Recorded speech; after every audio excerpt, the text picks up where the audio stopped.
How are you doing today, folks? So, I worked in prisons for 20 years. Thank you for your business. This is fantastic. Fantastic. Thank you for your business. As a state community programming director, I spent a lot of time working with judges and court administrators, trying to get that little substance abuse stipulation added to the things they did so that if it was there, at least in the state of Utah, then we could put them in meaningful programming. And that type of therapy programming could increase their chances at being more successful. My passion was to create and help create and coordinate and create programs to keep people out of prison. It hits a little different than the standard correctional work that I did for many years. And a part of what I'm going to share with you today helped me to do that. I'm going to give you two things really quickly. If you do these two things, you'll have inclusive environments. Really quick. Two things. It's crazy. Two. They're hard. You guys ready for hard? Okay, you said yes.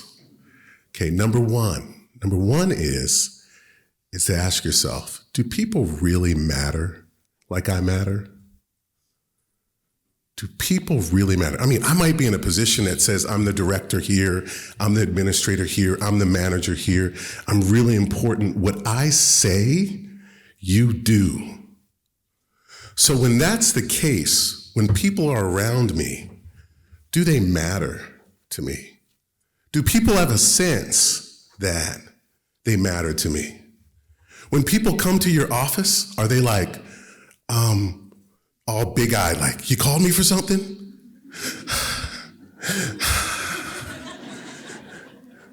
Have a seat.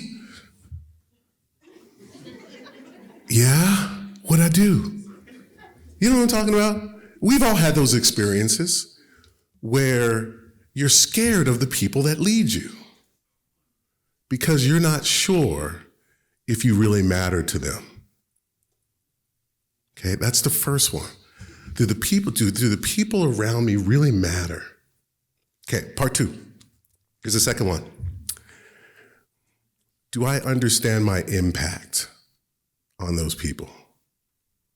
Am I willing to understand my impact on those people? Folks, I could put you through a lot of training and you've learned a lot of things in the past few days, but if you don't go home and look at the people you lead, look them right in the face, and ask them, what is it like working with me? What is it like? What's hard about it? Let's start with the hard stuff. Go. What is it like? What makes it hard working with me? What makes it easy working with me? And you'll have a litmus test, right? Because you'll know. If they're scared to answer it, you're not safe. And I want you to know that's okay. You can change that. It could be your title. It could be the fact that people bring luggage with them, to work, and they might have histories of struggling with leadership, so they're afraid to be truthful. There could be a lot of things, so I don't want you to internalize it, but it's very fixable. Like, are you willing to actually ask people, what is it like to work with me every day? What makes it hard? Now, if you're willing to do those two things, you are on your way to an inclusive environment, right?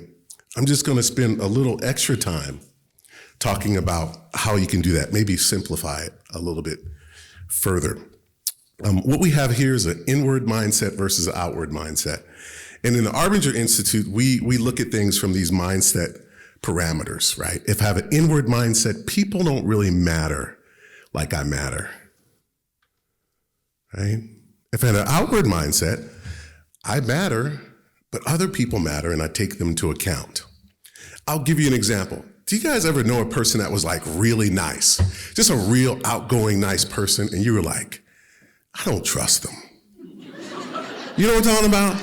Hey, Jim, how you doing? You're like, oh, how you doing? How's everything? And you're like, man, I don't trust that dude. I don't know what it is.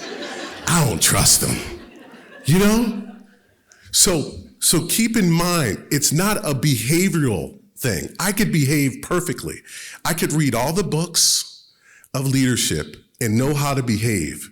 But what people are measuring you by is a sense that they have that you acknowledge their humanity. And if they don't feel that sense, they're going to resist you. Anybody have teenagers? Sometimes they're resistant. Sometimes. I don't want to, I'm here to kind of get rid of stereotypes. Sometimes they're resistant. And sometimes as parents, we don't consider the fact that they're human. We see them as extensions of ourselves, and our expectations is that they do what we ask them to do. And sometimes in the heart of that expectation, even though it's found in a good place, it's not humanizing them. So they resist. When there's an inward mindset present, when people feel that they don't matter like you matter, they naturally resist. In the workplace, I call it breadcrumbs. When you don't see me, I know exactly what I need to do to maintain my employment, and I'll do nothing more. You'll get breadcrumbs of Desi. I'll give you just a little glimpse of who I am, but just enough to make sure I get paid, because that's important. That's what we do. That's how we respond to people with an inward mindset. If you are showing me that I don't matter, then I'll just do the bare minimum and I'll give you breadcrumbs. Many of us here are leaders. If we survey all leaders, we ask them, what's the number one thing you want? Most leaders will say accountability. How can you get accountability from a person that doesn't feel you see them? How's that possible? Okay, let's talk about the outward mindset. Outward mindset, I'm curious about others and I'm focused on our results. Okay, a part of that, you get that awareness, accountability, you get collaboration, engagement, innovation, and cooperation, all these beautiful things. You get less resistance when you're curious and you choose to see another person's humanity. Less resistance, that's what we want. I want you all think about that person in your life that's getting on your last nerve. You know who they are. You know. That person that tends to resist you. Right? Think about that person. If you can't think about that person, think of somebody in your past that's like that. If you've never had a person like that in your life, you're the problem. It's you. So, think about that person. And a lot of times when I look at this person where I'm struggling to acknowledge their humanity, and there's this, you guys know what I'm talking about, this mutual resistance that we maintain in our relationship. You know, the person that you can't stand, they can't really stand you, but you just kind of, here's this. They're like, here's that. And you just have this, it can go on for years. You have this mutual resistance of each other. You both don't clearly see each other. And when you have an inward mindset, you're perpetuated by the justification to prove that you're correct, which complicates it even further. The person that you struggle most with, you now have to justify. You see, that's why I feel the way I do. Now, many of you are thinking, Desi, you don't understand. This is bad. This person's horrible. That's what you're thinking right now. And you're right. I worked in a prison. I don't know what horrible is. I have no idea after 20 years of working in a correctional system. Maybe the person is horrible. I'm not discussing today experiences, because you probably have some reasons to feel the way you do, right? I'm not going to debate your reasons. What I will challenge is, in all of those reasons why you might feel the way you do about this person, having an inward mindset towards them, or seeing them in a way where you have to justify why they're a problem. Has it ever made anything better? Has it ever improved the relationship? You ever have a situation where you're so frustrated with a person because of what they've done and how they treated you, and you're thinking, man, they probably can't sleep at night because of how they treated me. And they're like,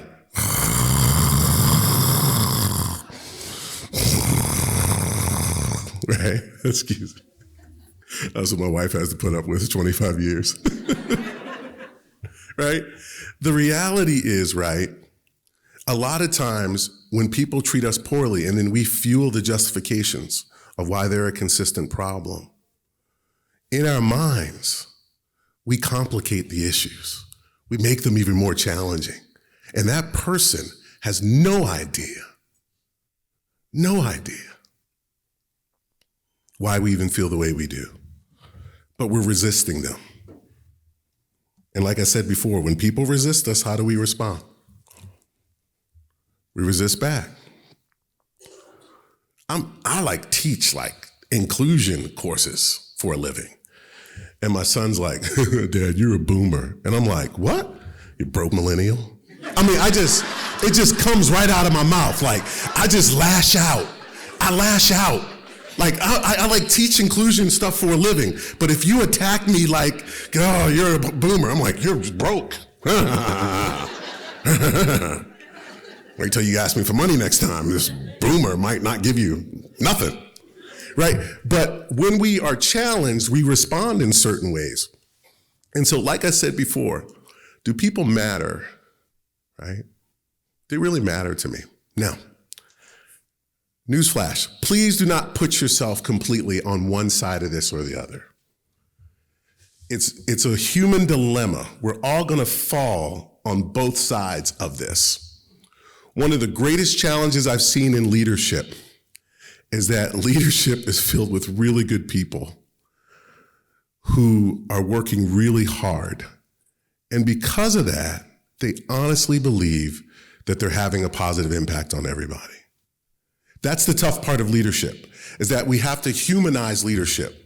And I want to humanize you to let you know that as leaders, you're going to be inward at times where you only see people as problems, and you're going to be self-focused, and you're going to be outward at times.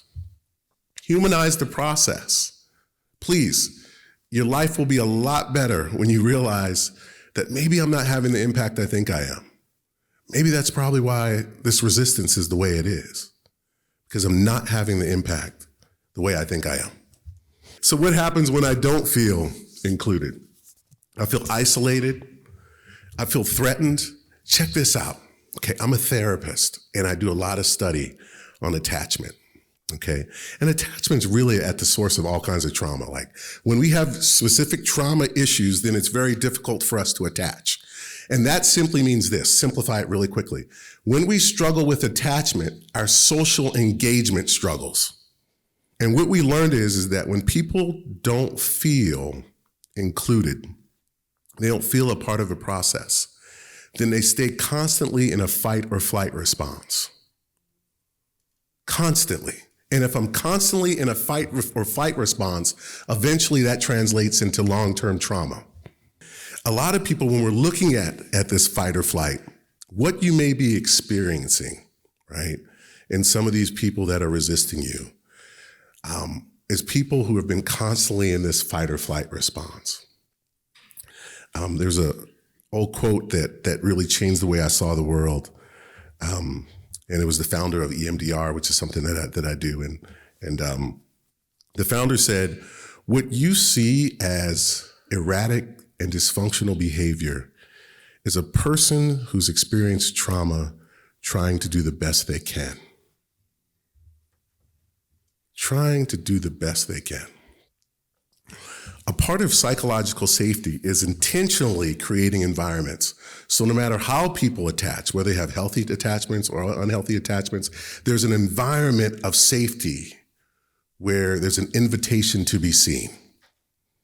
When a person feels seen, when they feel valued, when they feel they have a purpose, team dynamics go up, work productivity goes up. So when we talk about this aspect of DEI or inclusion, it creates safety that allows people to be more accountable for their work. That's a goal. We all want accountability, but we typically get accountability through a series of behaviors or a series of metrics, and we do very little to create an environment that promotes the accountability we're seeking. Right? Anybody ever enjoy getting a D+ on their test growing up? No one likes a D+. No one likes how it feels. No one likes the experiences we get when we feel that we're less than what we want to be. But yet we create employment systems when people are not behaving or performing the way we want. We give them poor grades and expect them to change or be motivated after that. We hold people hostage by their behaviors. We label them D+, and then tell them that maybe if they're a C, they might feel a sense of belonging or inclusion. That's what we create in our leadership when we are focused on behavior. Okay. Lose interest in their jobs. Folks, like COVID wreaked havoc on our country for a lot of reasons. One reason is like we've had this great resignation. A lot of people leave. Like once you've seen people around you pass away from illness or that type of loss in your life, some things just don't matter anymore. They're just not important like they used to be. People are like, how can you get up and talk in front of people? I'm like, it's simple. I lost my son 4 years ago. I'm not afraid of anything. The reality is that once you've experienced something really hard, then you're not afraid to walk away from a job or do something really difficult in your life. And so keep in mind that like when people get to that point and they leave their jobs, they don't leave jobs. Studies show they leave supervisors. Okay? So your jobs are critical, and your ability to manage and care for people and create an environment for them that's safe is critical. Okay, this is what we want here. Look at all those multicultural people having a good time, right? Far as you can tell, I'm that guy right there on the right. It could be me, you don't know. It kind of looks like me a little bit. That could be me. I want you to think about that. Think about that. This is what we want, right? We want to create an environment where people are soliciting ideas and innovation for our organizations. One of the top challenges I see in management is this. One of them, there's many. One of them is this. It's that once I'm a leader, all the decisions roll through me. And I'm right. Okay?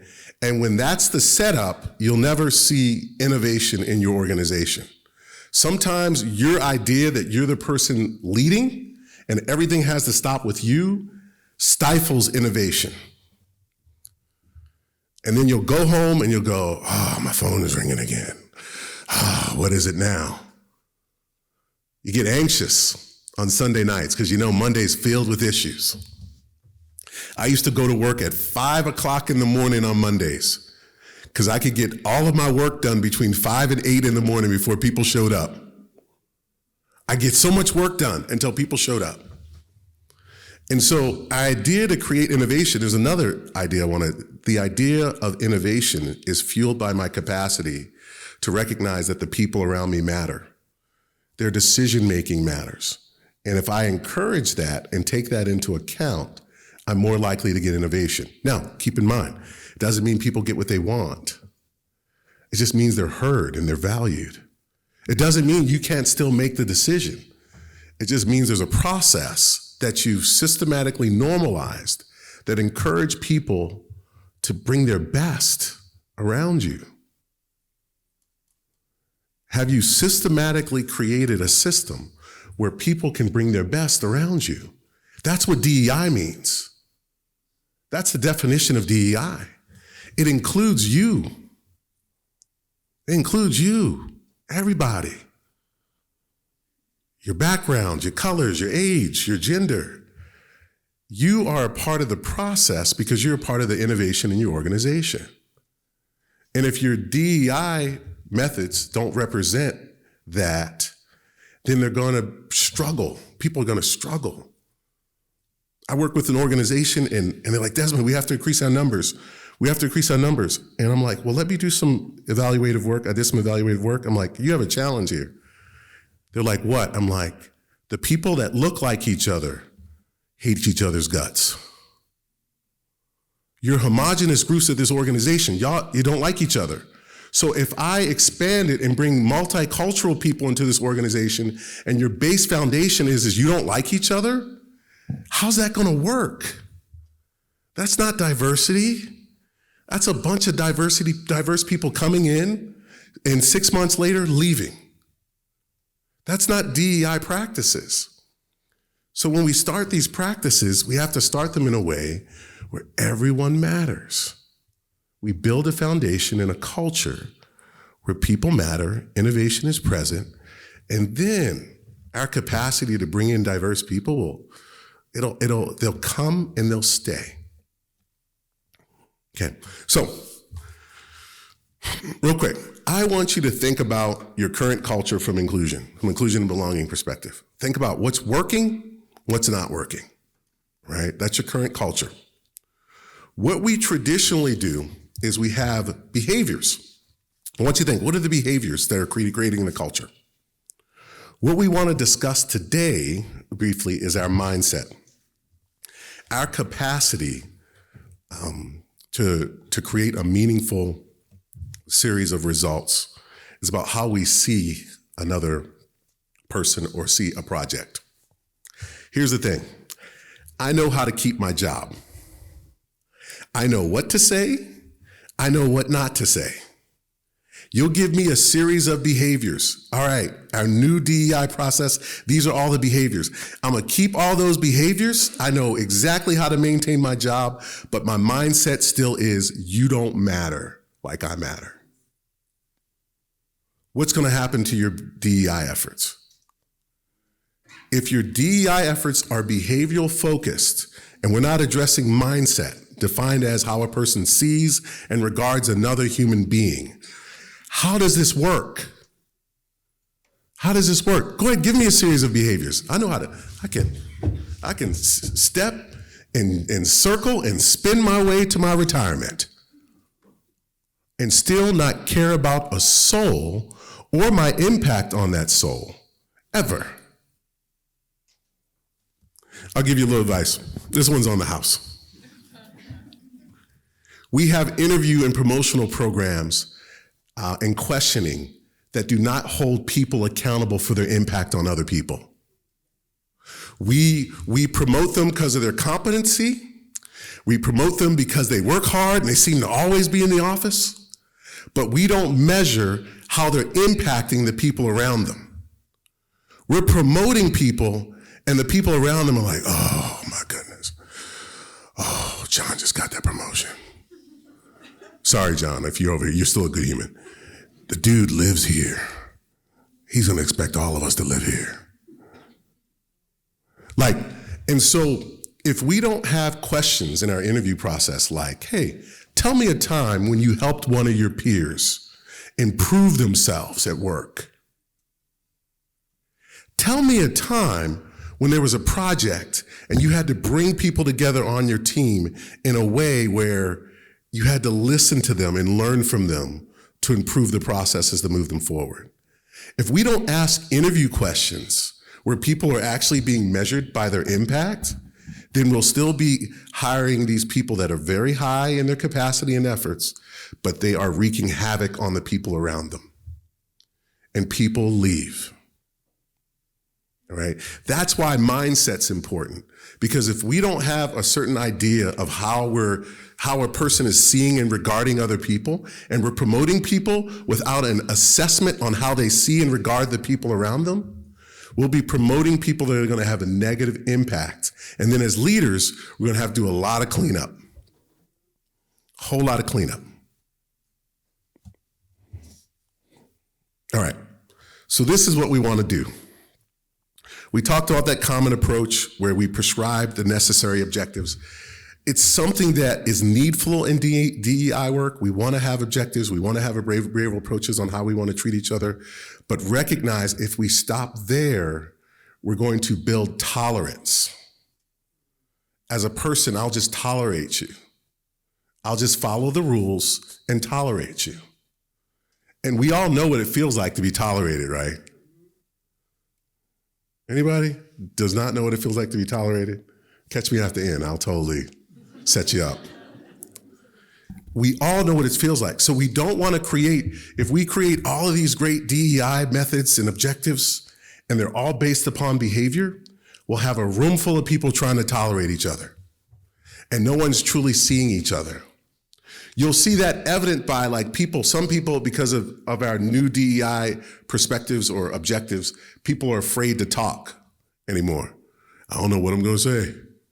I might say something wrong. Anybody feel that way sometimes? My kids say that to me. I do this for a living. My kids say, you can't say that, Dad. I'm like, what'd I say? I don't know what I said. I said something wrong. What'd I say? And my kids got to explain to me. I'm like, when did I become the old racist dad? Like, is that a thing? Like, when did I become that old dude who has no idea of what's up to speed? I am there. I'm at that age now. I'm 50 in a week. My kids are like, oh, Dad, you don't understand. Blah, blah, blah, blah, blah, blah, blah, blah. I'm like, oh, I didn't understand. Oh, it's awkward. I do this for a living. No one is a DEI expert. That's what I've learned. No such thing. I make mistakes all the time. So our culture shouldn't be a list of behavioral things. Our culture should be grace and space. If we are doing this properly, if we're doing our DEI work properly, it is set up to encourage grace and space, because we all need it, because we're all humans, and we're going to say something stupid. So culturally, let's create grace and space, and let's call people forward instead of calling people out. That's the principle. What you said was not appropriate. Let's bring you forward so that you don't have to say that anymore, but you still matter as a person. You still matter. We just need to fix this little thing. You're an important part of the team. As an important part of the team, you can't say stuff like that anymore. It worked 15 years ago, don't work now. We're going to give you some grace. We're going to give you some space. We're going to help you move forward. That has to be the culture. If the culture is, this is just a series of behaviors, then we're going to have tolerance. We don't want tolerance. Okay. Organizations that identify and address pervasive mindset at the outset are 4 times more likely to succeed in systematic change efforts than are companies that overlook the stage. This makes sense, right? This really makes sense. We all know we can create as executives these great ideas of doing something. And we all know that first line supervisor can jack it up. All right. Looks like the boss wants us to implement, these new DEI efforts. Go Black people. DEI efforts done. That's an extreme example. I'm apologizing. But I'm telling you, that's the message. You got to understand. That's the message that leaders are saying. The first line supervisor, all right, we're going to do this mandatory training.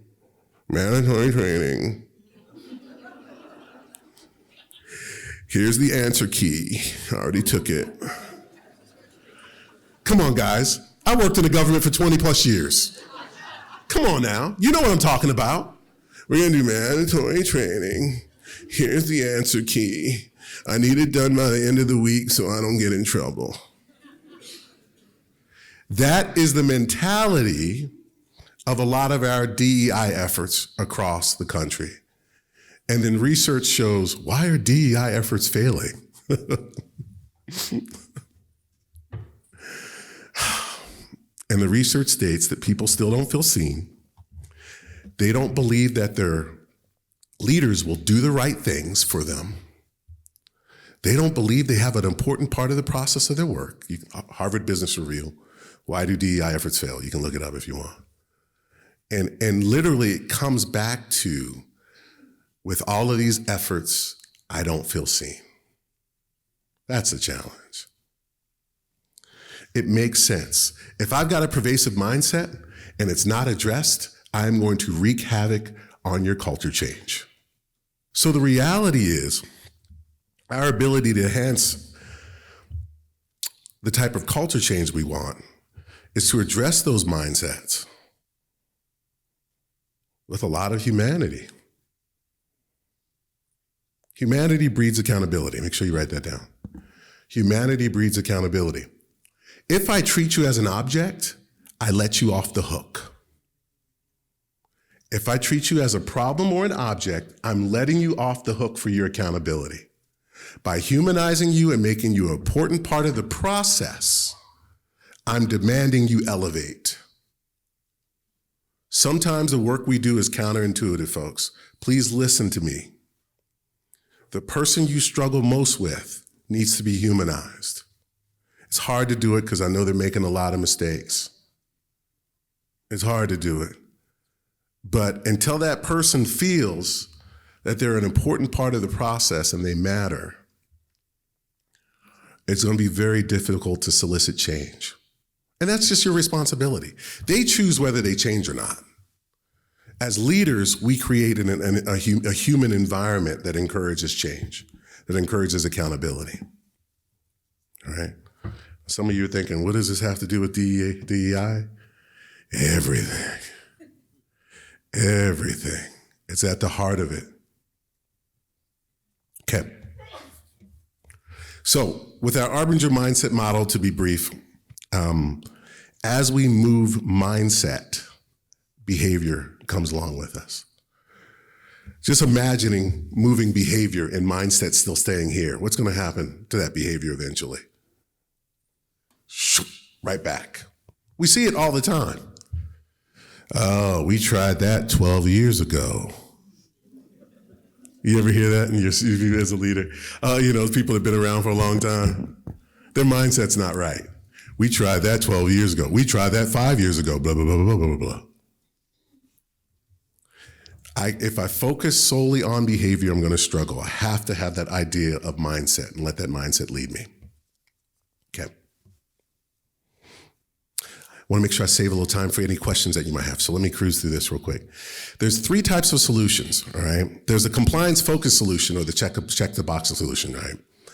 All right, folks, this is what we need to do. Sign the log. Here's the answer key.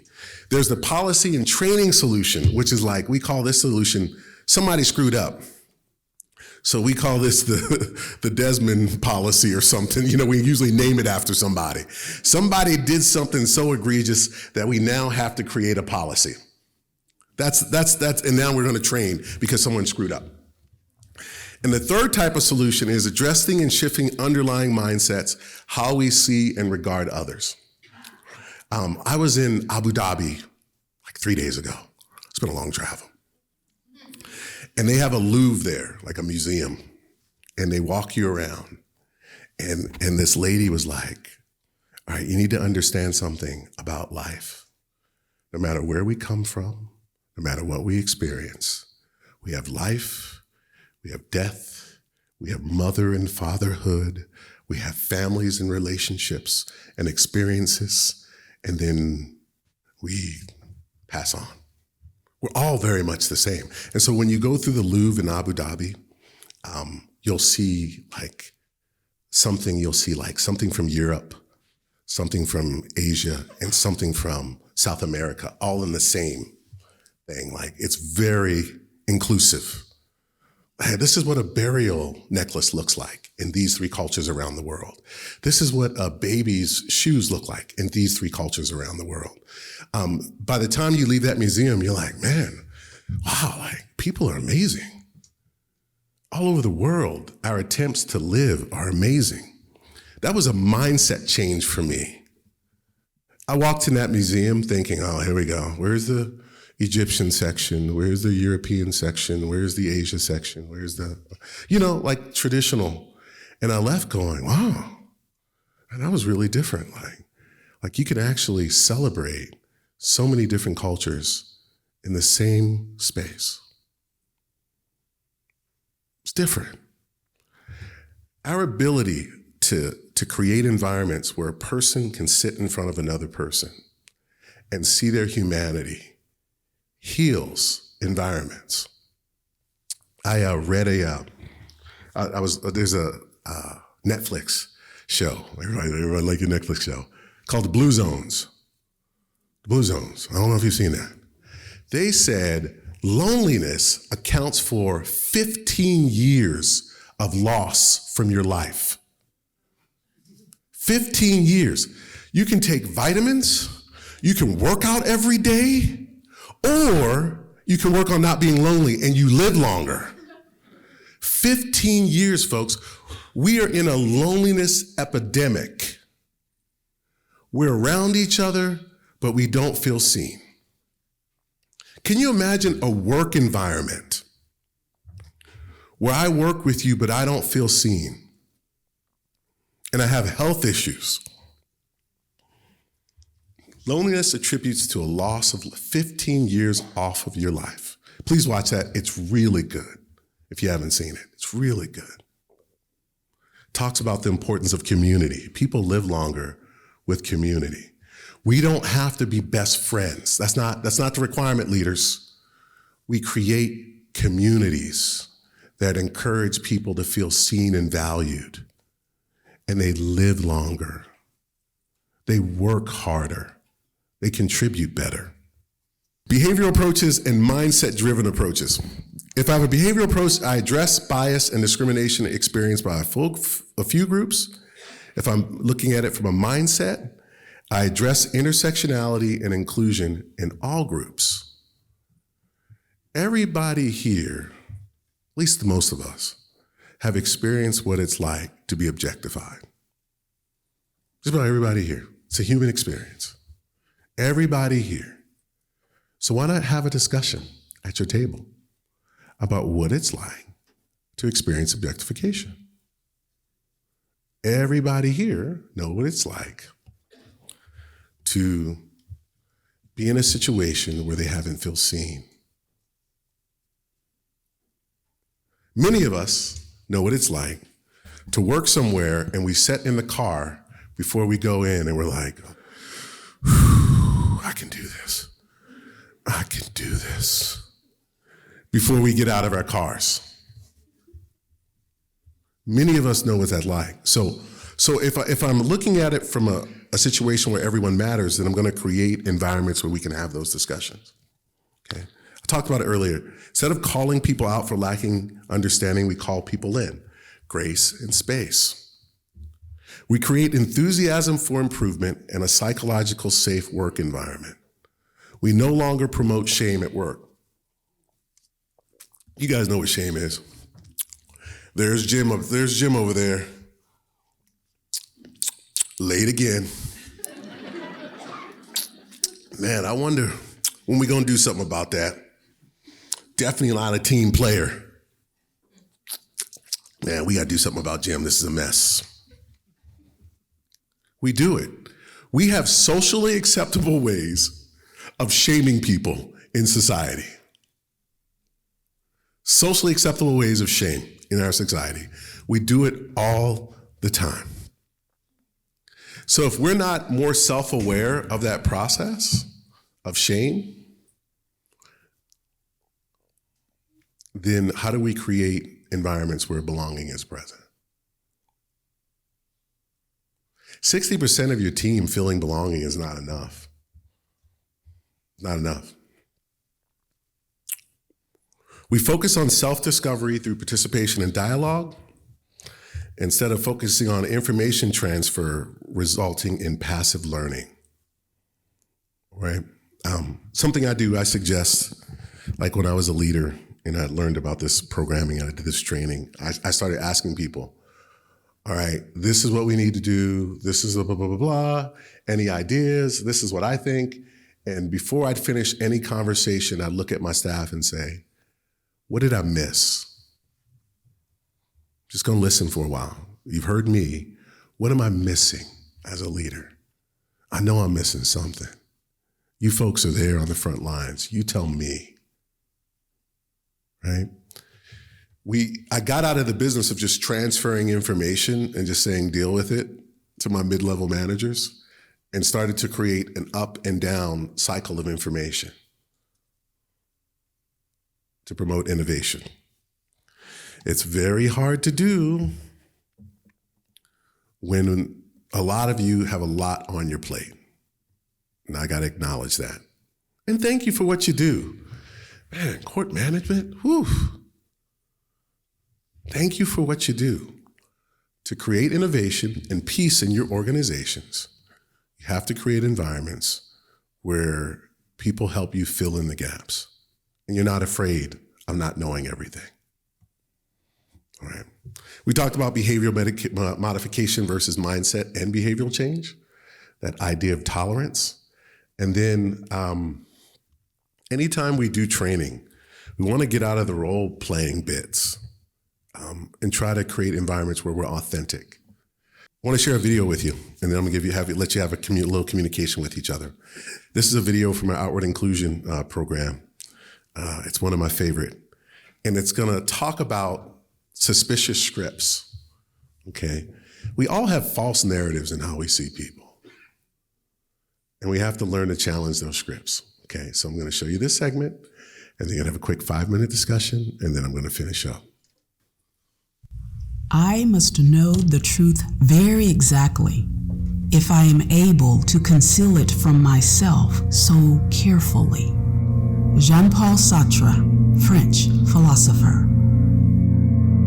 As we come to see more clearly the bias we've adopted over a lifetime, we begin to understand the pervasiveness and impact of our bias, both on ourselves and on others.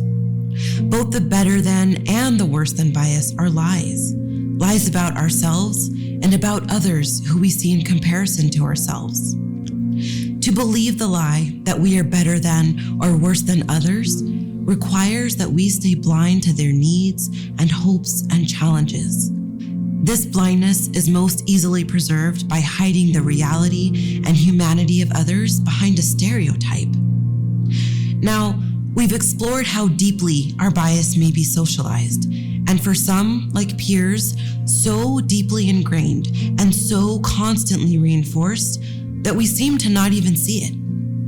And to try to describe this lack of awareness of the constructs we have inherited and the messages we have been bombarded with and the realities we have been exposed to which have shaped us, people have sometimes resorted to calling our deepest bias unconscious. Is it unconscious though?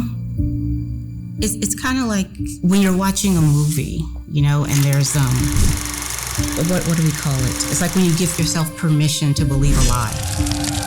Like, I know that these people I know that's not real blood. I know that's not, you know, there's not a meteor about to hit the earth.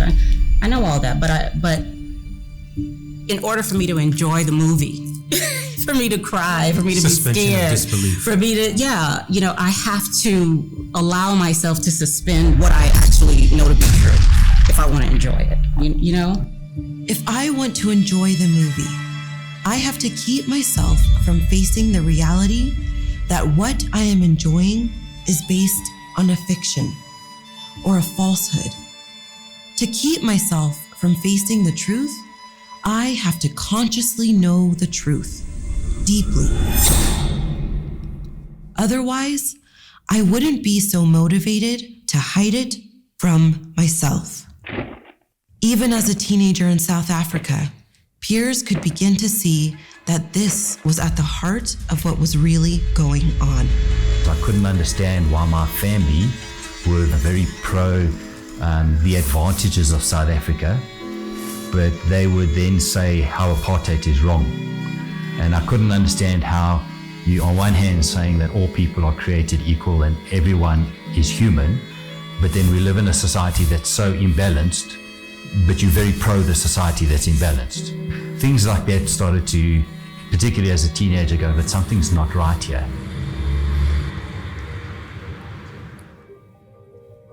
It's not really like we know we're lying to ourselves, but you know, we're not going to say anything because it's going to ruin it. So the question is, what are you pretending not to know? Oh, that's interesting. What are you pretending not to say? Is it possible that our bias is never completely unconscious? That there is always some part of us deep down that knows that the people we see as less than, or the people we see as better than, the people we are discounting and ignoring, are in fact people with no more or less intrinsic value than ourselves? I think right from our moving to South Africa, there was always a niggly something in the back of my mind that something isn't right. These people that the media and school was telling me were dangerous and were violent, but they were absolutely no different in their outlook on life. They want to succeed. Am I going to find someone who likes me? that social construct started to fall apart. I had a choice, right? And the choice was embrace the uncomfortable and live with the uncomfortable in the pursuit of something that could be better, or go with the flow and try to defend what to me was becoming ever increasingly indefensible. A niggly something in the back of my mind. A sense that how I've seen isn't truthful. As universal as our socialized bias might be, our sense that others are people is deeper and just as universal. Even in apartheid South Africa, this deepest sense could never be fully stamped out. The truth is, while we may not be responsible for the ways in which we have been socialized to see others, we are responsible if we ignore our deeper sense that other people are people. No matter how we were raised, no matter how deeply ingrained our bias might be, the truth that other people are people, the humanity of others, is always calling to us. And because this sense that others are people is deeper than our most deeply ingrained bias, then, as Pierre says, we have a choice. We can go with the flow and ignore our own sense that others are people and then try to defend that choice, or we can change. And we change to the degree that we respond to the humanity all around us. This invitation is there in every moment.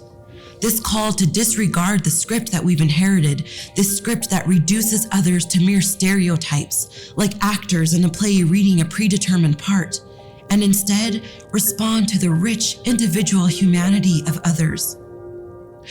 But throwing away our socialized script is hard. It was for Cheryl, who discovered, as Shannon told her story, that the human being in front of her could no longer fit inside her script. I grew up in Atlanta, and whenever I would fly back into the Atlanta airport, I would be around Black people, and that's when I felt more comfortable. It was like a breath of fresh air. I mean, this is like what I grew up around, and I felt more uncomfortable being where everybody kind of looked the same. You and I don't look alike, but I feel really comfortable. Shannon, it's hard for me to believe a lot of what you're saying. You're telling me that you actually enjoy being around people who look like me. I'm having a hard time believing that. And not because you're not telling the truth. It's because I have a script already for white women. I know how they are. I know what they say. I know what they value. I know all that. You're coming off script with what you're saying. There's nothing in the script, so I don't know what to do. So what do? I get angry. I leave. Whatever. My struggle with believing what you said does not diminish the truth of what you said. What it's doing is making me rethink the script that I've written for you as a white woman. I'm learning calligraphy, right? Mm-hmm. And I know how to write, but I'm having to relearn because my brain has formed a path, right? Where every time I write a K or whatever, it just naturally goes there. So to hear these words coming from you, I apparently already have some kind of path, about hearing words like this from folks who look like you, like I'm having to work, to really get to the idea that you're actually telling the truth, because my script does not tell me that. The truth of what you're saying is something I can feel. And that's bugging me because that's not aligned with the script, There's the dissonance, right? Yeah. Right, there's that dissonance there. That dissonance is real. We cannot respond to the humanity of others and at the same time continue to believe the script that we've in part inherited and in part written ourselves. What I've written about you is not aligned with what I'm feeling from you.